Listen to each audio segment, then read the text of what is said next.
Hi friends, welcome to our YouTube channel Knowledge Academy. The main aim of this lecture is discuss about the TSPSC General Studies solutions in a very detailed manner. If you like the content of our channel, then please do a like, share and subscribe our YouTube channel and don't forget to press the bell icon button. So whenever we upload a new video, the direct notification comes to mobile. If any improvements needed in the video lectures, then please do comment in the comment section. We will definitely include all those improvements in the coming lectures. So why do waste more time? So let's get started. So now we are going to solve the 26th question. See the question here. Who called the Mahatma Gandhi as the half-naked fakir? Who called the Mahatma Gandhi as a half-naked fakir? Option A, Ramsay MacDonald. Option B, Clement Attlee. Option C, Winston Churchill. Option D, Edmund Burke. So what are the four options? Option C, Winston Churchill. Winston Churchill called the Mahatma Gandhi as a half-naked fakir. So let's discuss something more facts about the Winston Churchill. So now we'll discuss some of the important facts of the Winston Churchill. So Winston Churchill is the British Prime Minister of the England. So he was the British Prime Minister of the England. So here when the Gandhi went for the second round table conference in the England. So when the Gandhi went for the second round table conference in the England here in the 1931 year. So when the Gandhi went for the second round table conference in the year 1931, then the Winston Churchill said to the Gandhi has like this: a seditious Middle Temple lawyer was now posing as a half-naked fakir. So when the Gandhi went for the second round table conference in the 1931, then the British Prime Minister at that time in the England is Winston Churchill told to Gandhi as a seditious Middle Temple lawyer now posing as a half-naked fakir. Because here Winston Churchill wanted the Indians to participate in the World War II, but the Mahatma Gandhi doesn't like the Indians to participate in the World War II. So that is the reason Winston Churchill always hated the Mahatma Gandhi. So here, because of this reason, he took away the whatever the food which is present in the Bengal. He took away all the food, all the resources. So because of this reason, the Bengal people died. So nearly 12 lakh Bengal people died because Winston Churchill doesn't like the Mahatma Gandhi. So that is the basic reason he take away all the food, all the resources in the Bengal. So because of that reason, nearly 12 lakh Bengal people died. And also he also tell the another word regarding the Mahatma Gandhi like this: why that half-naked fakir is still alive and stopping all my plans. So these are the two important quotations which are told by the Winston Churchill to the Mahatma Gandhi. And there is also some other important fact like this. See, when the Muhammad Jinnah want a separate country for the Muslims, then the Winston Churchill is the first person who accepted that one. So when the Muhammad Jinnah wanted a separate country for the Muslims, then Winston Churchill is the first person who accepted this one. So by this thing only you can able to understand what is the person's nature. So he also told something. Winston Churchill doesn't like the Indians. So he also gave some this quotation like this: I hate Indians, they are beastly people with beastly religion. Beastly means cruel people. So basically we can understand that Winston Churchill doesn't like the Indians. Now I take this opportunity to tell some of the important facts of the Swami Vivekananda also. When the Swami Vivekananda went to foreign to give a speech, here Swami Vivekananda always wears a traditional saffron suit. So here one person came to Swami Vivekananda and asked, why don't you wear a suit and look like a gentleman? So here that person asked the Swami Vivekananda, why don't you wear a suit and look like a gentleman? Because the Swami Vivekananda always wears a traditional saffron suit. So here the Swami Vivekananda gave a reply to that person: in our nation, character makes a gentleman. In our nation, character makes a gentleman, while in your country, a tailor makes a gentleman. It's a very, very wonderful quotation which is given by the Swami Vivekananda to that person. So when the Swami Vivekananda wearing the traditional saffron suit, that person told him, why don't you wear a suit and look like a gentleman? In order to reply that person, he has told that in our nation, character makes a gentleman, but while in your country, a tailor makes a gentleman. This is a very, very wonderful quotation which is given by the Swami Vivekananda.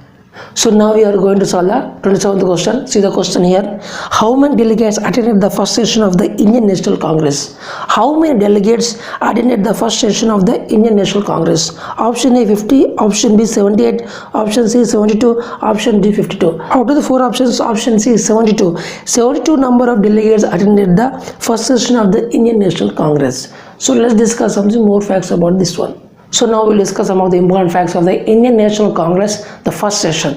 The first session was happened in the 20th December 1885 to the 31 December 1885. So in this duration, the first session of the Indian National Congress was happened. It is happened in the Bombay. At the place name is Gokuldas Tejpal Sanskrit Pathshala. In this place, the meeting was occurred.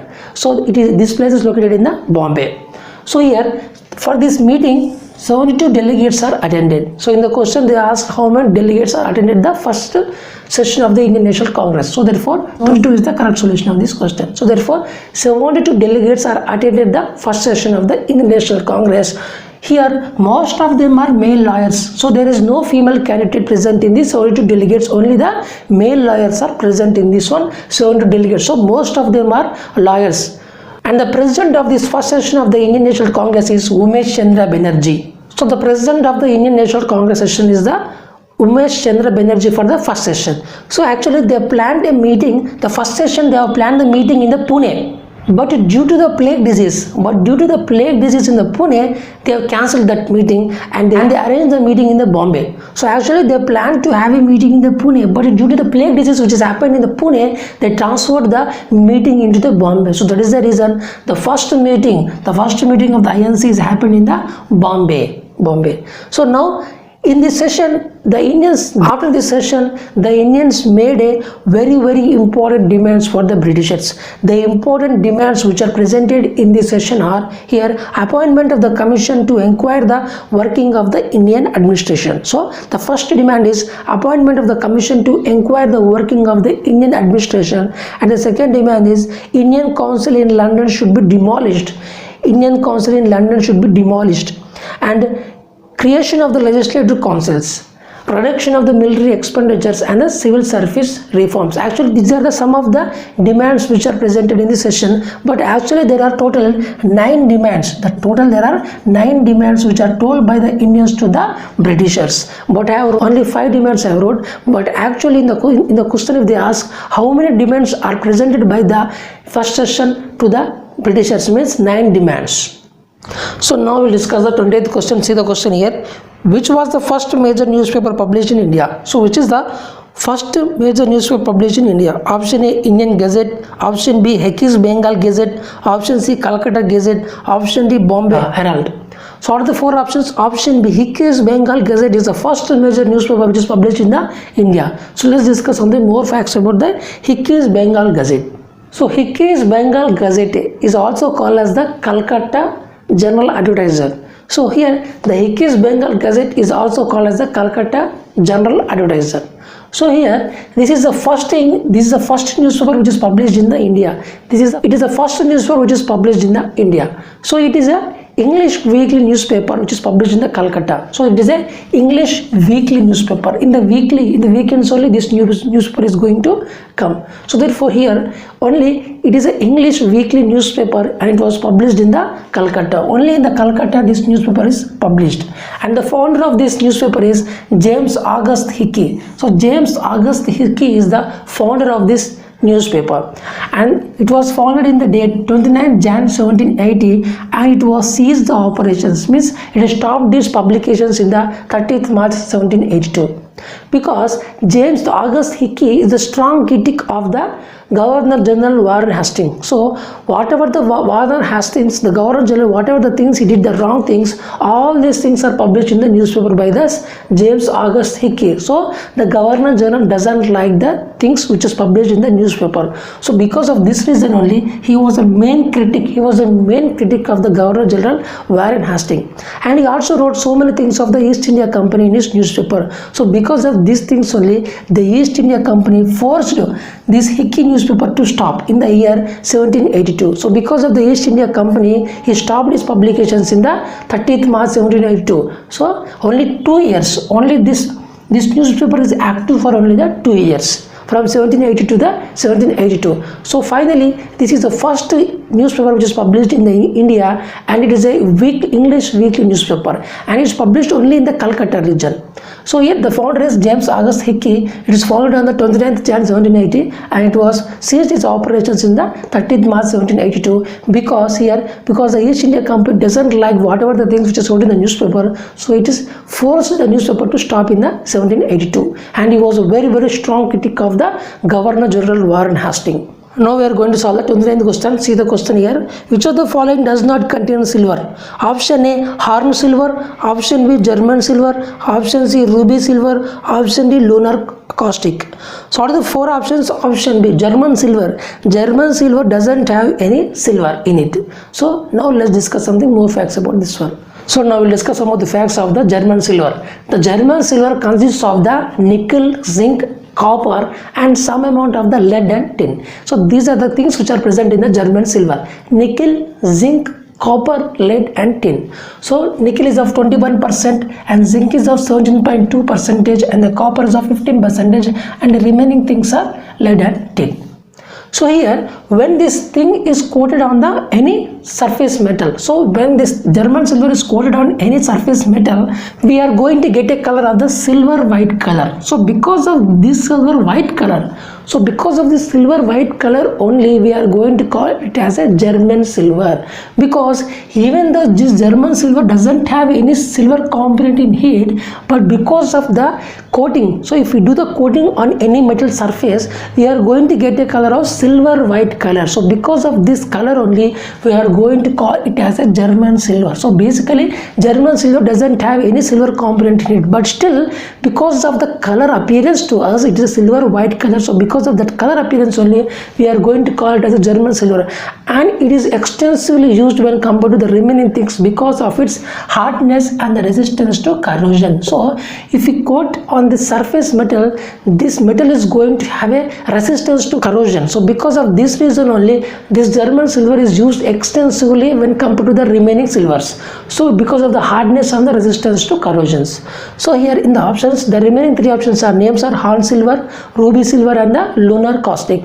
So horn silver is also called as a Carrargite.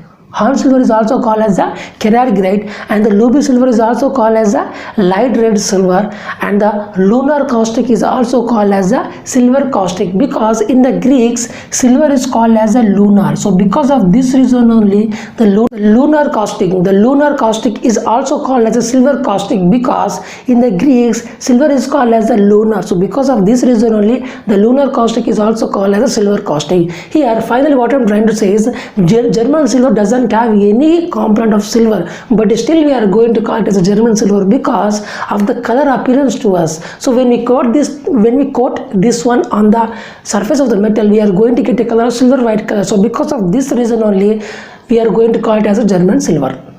So now we are going to solve the last question of this lecture, which is 30 questions. See the question here. The gas used in the manufacture of vanaspati from vegetable oil is. So the gas which is used to manufacture the vanaspati from the vegetable oil is option A hydrogen, option B oxygen, option C nitrogen, option D carbon dioxide. So out of the four options, option A hydrogen is the correct solution of this question.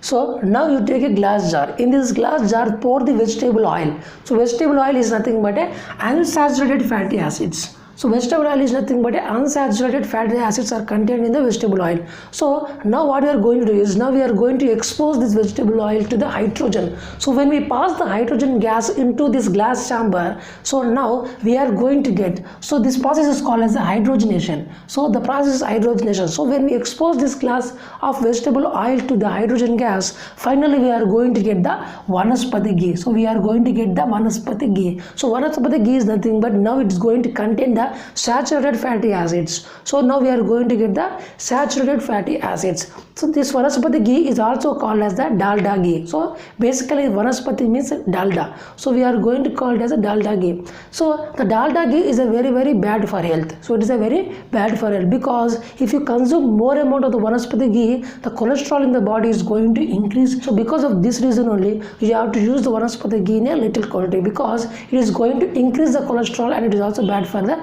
health. So this process of hydrogenations, we are going to convert the vegetable oil into unsaturated fatty acids to the vanaspati ghee of a saturated fatty acids. The process called as hydrogenations means we are going to pass the hydrogen gas at a very low pressure. At a very low pressure we are going to make this process. By this lecture, we have successfully completed the 30 questions which are the previous year TSPSC General Studies questions. If you like the content of our channel, then please do like, share and subscribe our YouTube channel, and don't forget to press the bell icon button so whenever we upload a new video, the direct notifications comes to your mobile. If any improvements needed in our lectures, then please do comment in the comment section. We will definitely include all those improvements in the coming lectures.